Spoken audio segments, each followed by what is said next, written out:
Monsieur le député maire, Mourad Rabotaille, chers amis, m'incombe l'obligation de devoir parler en attendant le grand rabbin Sitruk. Position toujours assez indélicate, vous n'êtes pas venu pour m'écouter, mais plutôt que de rien faire, eh bien je pense qu'il vaut mieux dire un Dvar Torah, malgré que ces moments-là sont souvent des moments de rencontre et d'échange. Mais depuis que le Rav Pinto était passé à Sarcelles, et on l'attendait, il m'avait appelé, il m'avait dit « mais il faut faire court ». J'ai dit « mais ils ne sont pas venus pour m'écouter ». Alors il m'a dit « mais il faut faire court parce que vous n'avez pas le droit d'avoir une communauté qui est en train d'attendre quelqu'un ». Et donc le grand rabbin vient de m'envoyer un SMS pour me dire qu'il arriverait, sans vous faire peur, à 45. Et donc je lui ai demandé d'accélérer un petit peu sur le périph'. Mais donc on va essayer de dire quelque chose et surtout de présenter cette soirée. Cette soirée, elle est importante. Bien entendu, on reçoit le grand rabbin. C'est toujours un plaisir, un bonheur de le recevoir. Mais vous voyez que le maire est venu aussi pour le recevoir. Vous êtes présents pour le recevoir, mais je pense qu'on est aussi surtout là, et pour beaucoup d'entre vous, eh bien on est là aussi pour prier pour Bébert. Voilà, Bébert c'est un ami, et comme le disait le maire tout à l'heure, on reconnaît ses amis lorsqu'on est dans des périodes difficiles. Bébert connaît une période difficile, il a besoin d'être soutenu.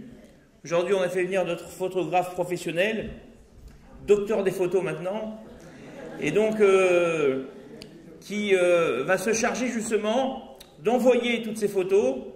Pourquoi envoyer ces photos? Parce que Bébert, ça fait maintenant un mois qu'on a la date de cette conférence, et ça fait un mois qu'il me dit « alors, tu as fait de la publicité, ils vont venir, tu crois, etc. » Parce qu'il a toujours, c'est un homme qui aime bien la perfection et qui veut que les choses réussissent.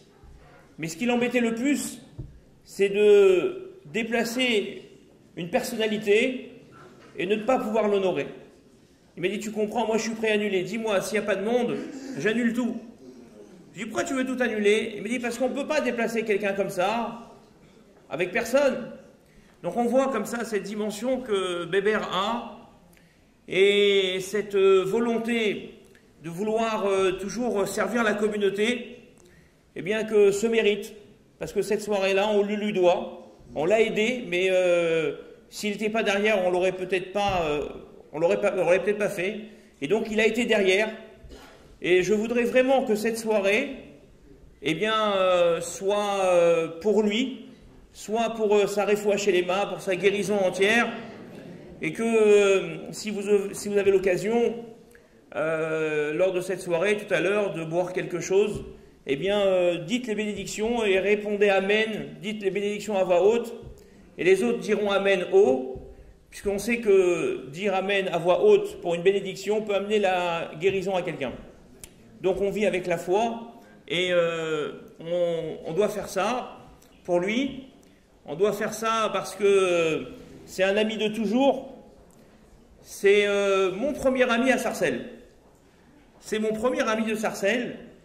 Et donc, c'est vraiment la première personne que j'ai vue, à part à l'époque le président, c'était, alors moi je suis arrivé dans une période un peu compliquée, le président c'était Marco Djebali, mais une fois qu'il m'a pris, c'était Isaac Messalem qui est là d'ailleurs. Et donc, après avoir passé mes entretiens avec les deux présidents, la première personne qui est venue me rencontrer, c'était Bébert. Et donc, et la première personne qui m'a présenté Bébert, c'était Vivi. Et la troisième personne qui m'a présenté, c'était le maire. Voilà. Voilà, donc, et c'est d'ailleurs, puisqu'on est là pour lui donner du mérite, c'est grâce à lui qu'on a eu un logement à Sarcelles, puisque on connaît la saturation des logements sur Sarcelles, et en me présentant le maire a réussi à nous trouver quelque chose pour qu'on puisse habiter, et on y est toujours. Donc vraiment, voilà, son mérite est là, il est entier, et il a énormément servi. Alors, ce qu'on souhaite, c'est qu'il puisse encore nous rendre énormément de services, et que Akadosh Baruch Hu lui amène une réfoua chez les mains pour qu'il puisse continuer ce travail, parce que c'est un passionné. C'est un passionné. Et alors ce qui est intéressant, c'est que Béber, il est passionné aussi bien pour la Torah, pour sa communauté, que pour sa cité. C'est-à-dire que lorsqu'on dit, bon, ça va Béber, allez, il y a un problème à la mairie, laisse-les gérer. Non, ça va pas ou quoi? C'est moi qui dois gérer. Ça veut dire que ces problèmes de société, les problèmes communautaires et les problèmes de son professionnel sont exactement les mêmes. Il ne fait pas de distinction. Pour lui, c'est le même problème, c'est la même urgence, et ça doit être fait avec la même volonté et le même professionnalisme. Voilà, en tous les cas, pour ces paroles d'introduction pour Béber, parce que c'est vraiment un grand ami et que je voulais vraiment qu'on dise quelque chose sur lui ce soir, et qu'on pense vraiment à lui, eh bien, je vais maintenant vous dire un petit Dvar Torah. Vous savez que dans la paracha de cette semaine, vous savez, les parachutes, elles sont extraordinairement riches. Malheureusement, on a souvent tendance à croire qu'on connaît déjà la paracha. Souvent, on se dit, je l'ai appris au Talmud Torah, ensuite, quand j'étais plus grand à l'école juive, et puis après, je l'ai encore étudié dans les livres. Mais en réalité, celui qui dit ça est celui qui n'a jamais appris la paracha. Ça veut dire qu'il y a un moment où l'homme a l'obligation de sortir du Talmud Torah. Le Talmud Torah, c'est une impulsion qu'on donne à l'homme. Mais l'homme, souvent, il reste avec ses années de Talmud Torah.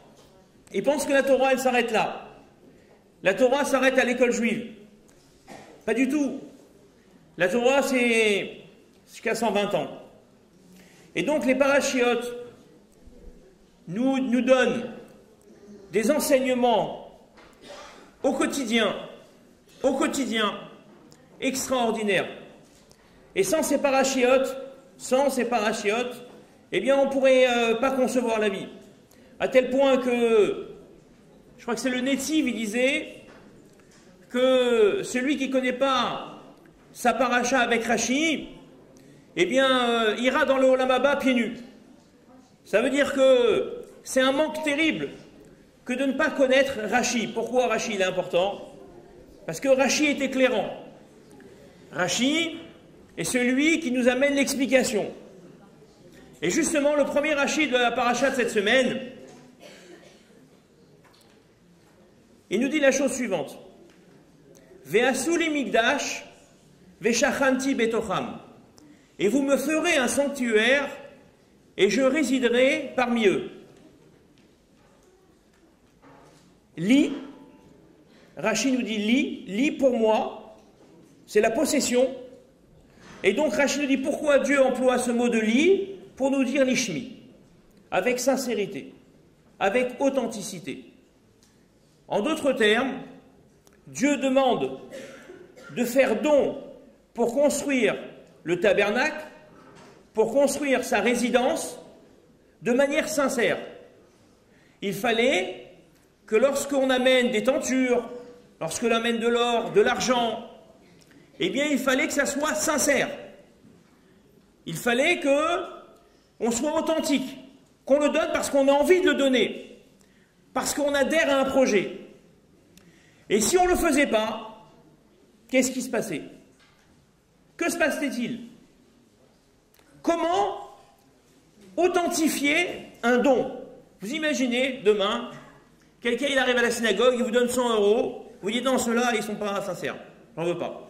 Comment vous allez savoir? Comment Moshe il a fait? L'or c'est l'or, les tentures sont les tentures, les poteaux sont des poteaux. Comment a-t-il pu faire pour identifier? Mais qui a donné quelque chose de lishma et qui a donné quelque chose de pas lishma?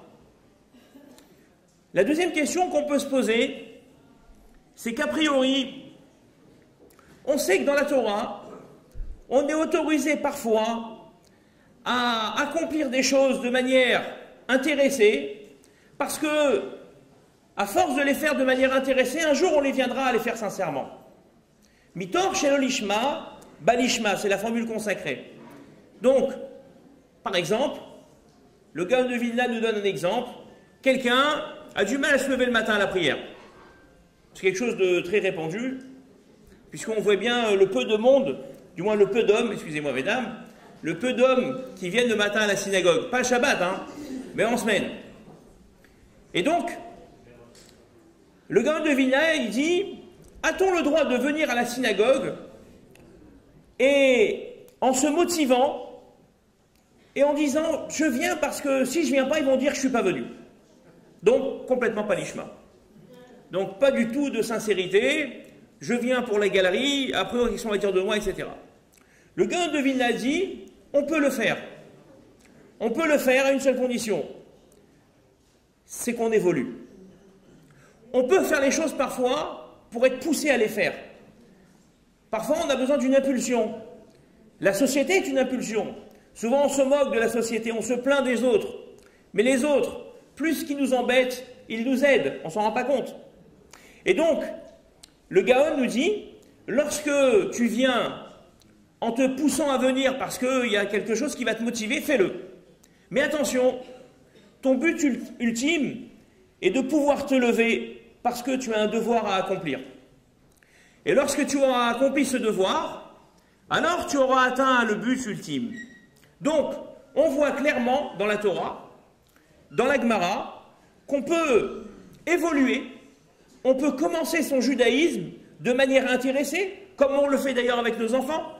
Lorsqu'on veut apprendre quelque chose à un enfant, qu'est-ce qu'on fait? On lui donne un bonbon, on lui donne une surprise. C'est comme ça qu'on les éduque. Donc, on voit bien qu'on leur donne, on les intéresse.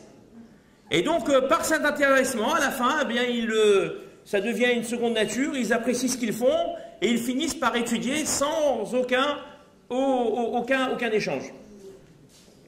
Donc, ici, la Torah nous dit, c'est différent. Vous allez construire ma maison, c'est la maison de Dieu. Pour construire ma maison, il faut que ça soit sincère. Il faut qu'il y ait de l'authenticité dans ce que vous allez faire.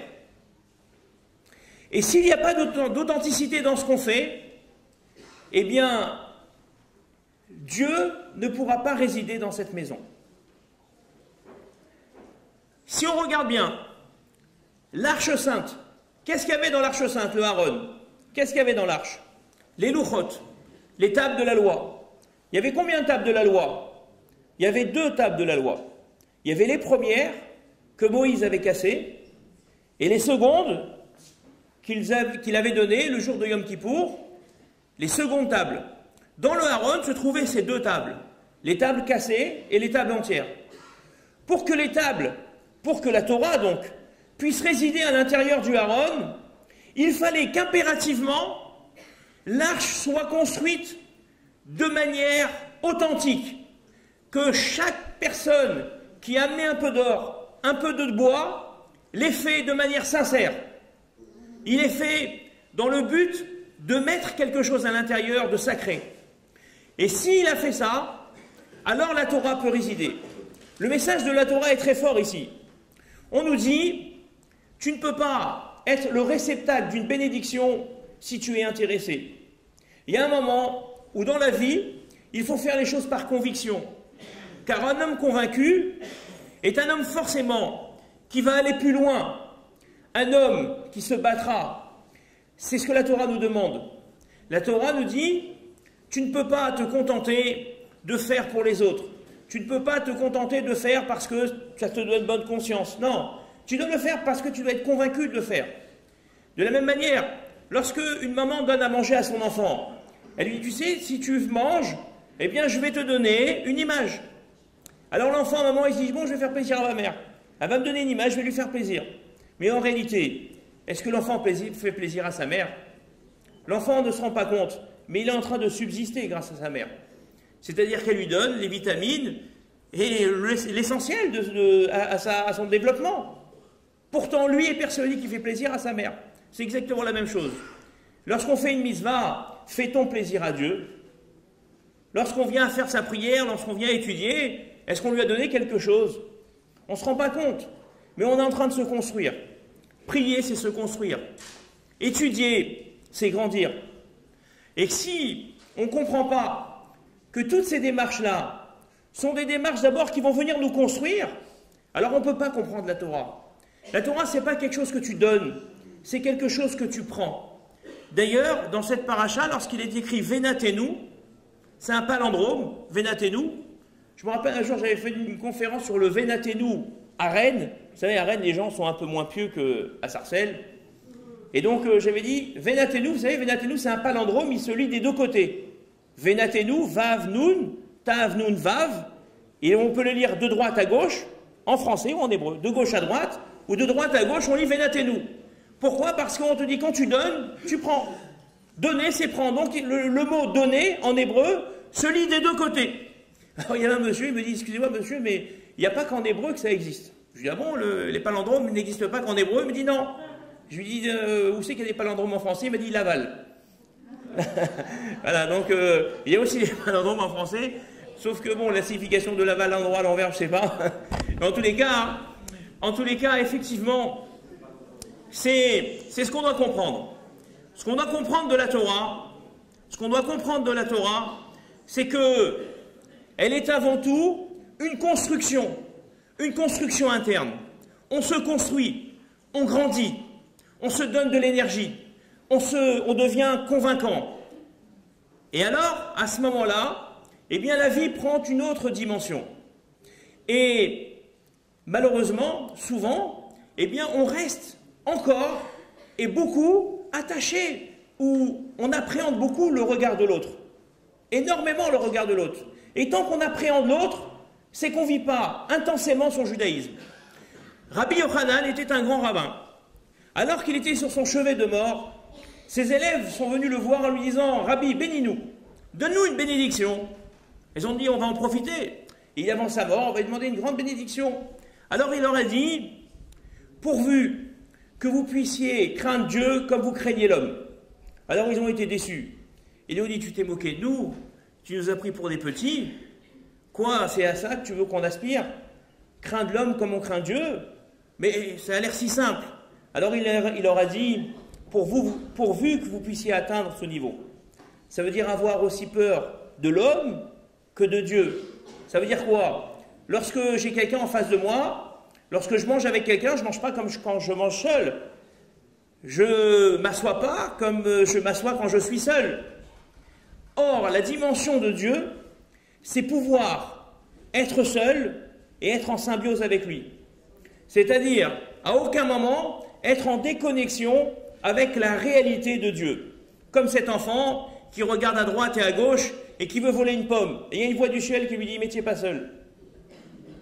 Ben oui, parce qu'on n'est jamais seul. La dimension de Akadosh Baruch Hu, cette dimension en 3D que nous devons impérativement nous inculquer, est une dimension primordiale. C'est ce que la Torah ici est en train de nous dire.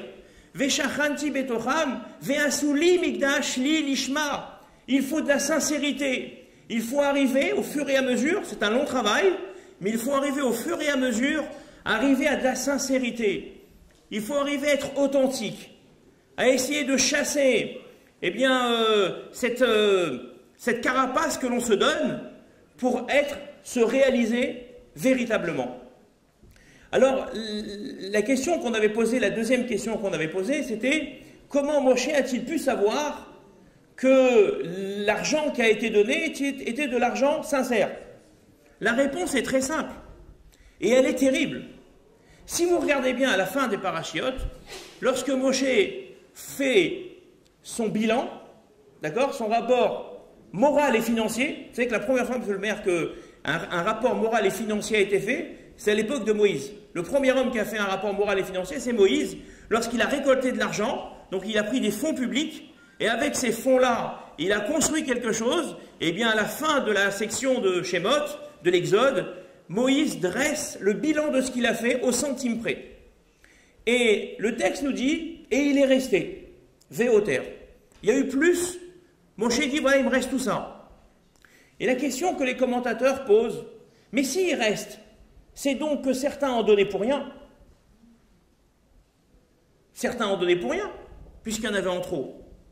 Donc, le recyclage, on va dire, c'est fait tout seul. Là où il y avait de l'insincérité, c'est parti. Là où il n'y avait pas du tout de sincérité, c'est resté en plus.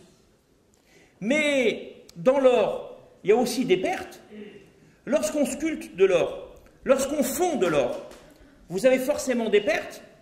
Donc il y a des endroits qui ont servi à faire un modelage, mais qui ont été aussi perdus en sculptant.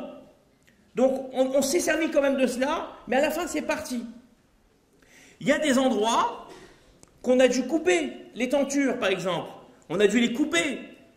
Donc quand on coupe, ben, il y a du gâchis. Donc ça aussi, ça a été jeté.